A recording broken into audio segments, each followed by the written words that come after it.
Pada era teknologi seperti sekarang, perkembangan teknologi semakin pesat, salah satunya yaitu teknologi smartphone. Banyak masyarakat kini telah menggunakan teknologi smartphone untuk mempermudah aktivitas mereka. Dalam penggunaan teknologi smartphone tentunya telah mempengaruhi perkembangan diri setiap individu termasuk saya, mulai dari masa anak-anak, remaja hingga dewasa. Pada masa anak-anak, saya belum terlalu mengenal teknologi smartphone, sehingga saya masih belajar menggunakan buku teks, dan saya menghabiskan waktu dengan bermain bersama teman-teman secara langsung, sehingga saya lebih sering berinteraksi secara langsung dengan teman-teman dan membuat tingkat kepercayaan diri saya meningkat. Kemudian pada masa remaja, karena adanya wabah COVID-19, jadi saya melakukan pembelajaran secara daring dan itu membawa perubahan yang sangat besar pada diri saya, yaitu saya mulai menggunakan teknologi smartphone sebagai media belajar dan saya juga sudah mulai berinteraksi dengan teman-teman saya menggunakan aplikasi via WhatsApp.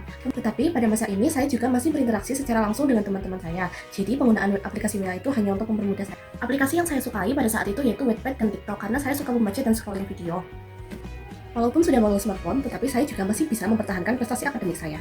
Kemudian, saat dewasa, penggunaan smartphone ini semakin sering saya gunakan, karena penggunaan smartphone ini mempermudah saya dalam mengakses berbagai informasi seperti media pembelajaran. Penggunaan smartphone ini sangat membantu saya, contohnya saja saat saya UTBK, saya mencari dan belajar materi menggunakan smartphone, dan juga penggunaan smartphone ini membantu saya dalam bekerja sama, baik itu bekerja sama dalam kelompok maupun bekerja sama di organisasi. Kemudian saya juga mengenal berbagai aplikasi seperti media sosial, TikTok dan Instagram yang saya sukai. Karena dengan aplikasi ini mempermudah saya untuk berinteraksi atau berkomunikasi dengan teman-teman saya tanpa terhalang ruang dan waktu. Dan juga selain itu saya juga mendapatkan banyak informasi baru. Halo Ibu, selamat sore. Selamat sore. Jadi di sini saya akan menanyakan suatu hal yaitu tentang perubahan yang ada pada diri saya setelah saya mengenal smartphone, baik itu dari sisi positif maupun negatif. Karena Ibu kan yang sudah membersamai saya sejak lahir hingga sekarang, pasti tentunya ada perubahan yang ada pada diri saya. Mungkin Ibu bisa jelaskan terlebih dahulu dari sisi positifnya.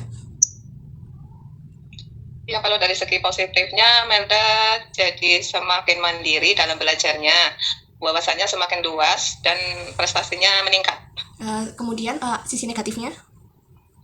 Kalau dari segi negatif, Melda jadi males dan sering lupa waktu. Oke, terima kasih Ibu.